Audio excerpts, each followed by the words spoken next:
Greetings everybody and welcome back to the Awesome Lindsay channel.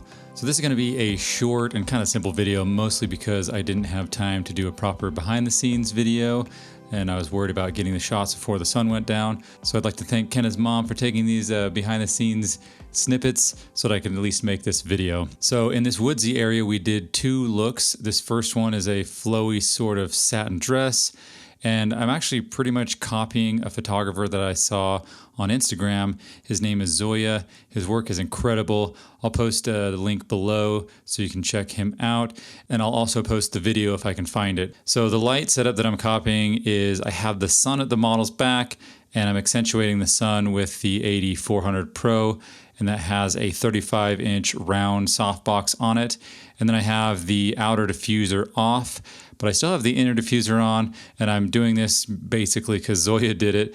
But I feel like having the outer diffuser off makes the light somewhat harder, kind of like the sun would be, but having the inner diffuser on will still spread the light out a bit. And then I have another AD 400 Pro with just the reflector that came with it. And that's off to the model's front side. That's just off to camera left to kind of cross light from that first light. And then I have an AD 200 Pro lighting the trees in the back because they were just a little bit dark without a light.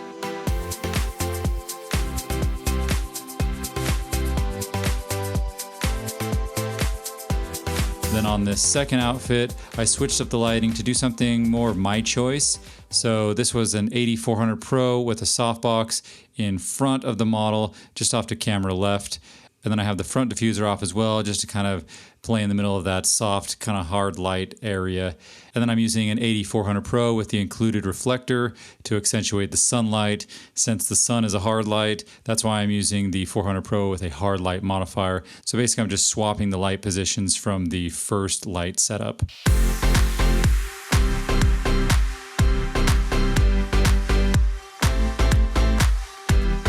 So we then went indoors when it got too dark, and this is the last look. This is a 3-light setup.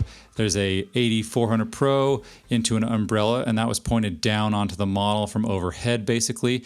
And I could have bounced the light off the ceiling, but I wanted a more closer feeling light with less spread. And bouncing off the ceiling would have spread the light across the whole ceiling and onto other walls and things, and I just didn't really want that. And then I had a 400 Pro with a round softbox with both diffusers on, and this is my main key light, just kind of lighting up the left side of Kenna's face. And then finally that third light, I have an AD 200 Pro with a yellow gel on the right side of Kenna, just acting as a rim light and kind of adding a little bit of color interest to the scene. So that's the shoot. If you guys have any questions, leave them in the comments field. I'll do my best to answer them. And thanks everyone for watching.